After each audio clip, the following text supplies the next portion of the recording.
স্বামী স্ত্রীকে যদি এক তালাক দেন তাহলে কি স্বামী স্ত্রী একসাথে থাকতে পারবে? স্ত্রীকে যদি স্বামী একটা তালাক দেয় তাহলে আবার তারা চাইলে সংসার করতে পারবে।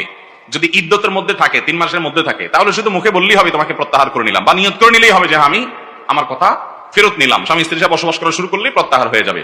কিন্তু তালাক একটা দেওয়া শেষ। জীবনে আরেকবার যদি এরকম দেয়, আরেকবার নেওয়ার সুযোগ থাকবে, আরো একবার যদি দেয় শেষ, আর নেওয়ার সুযোগ থাকবে না।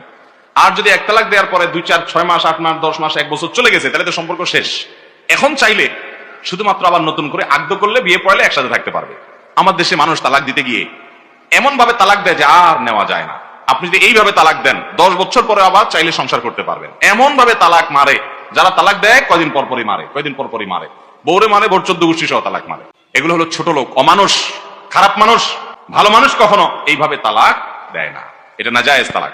তালাকের মধ্যে তালাকুস সুন্নাহ হলো যে যদি বনিবনা নাই হয়, তালাক দিতেই হয়, তাহলে স্ত্রীর সাথে শারীরিক সম্পর্ক হয়েছে যে পবিত্রতা হয়, ওইখানে তালাক দেওয়া যাবে না। এরপরে মাসিক আসবে, অপেক্ষা করতে হবে, মাসিক শেষ হয়ে পবিত্র হবে, তারপরে শারীরিক কোনো সম্পর্ক হওয়ার আগে তালাক দিতে হবে।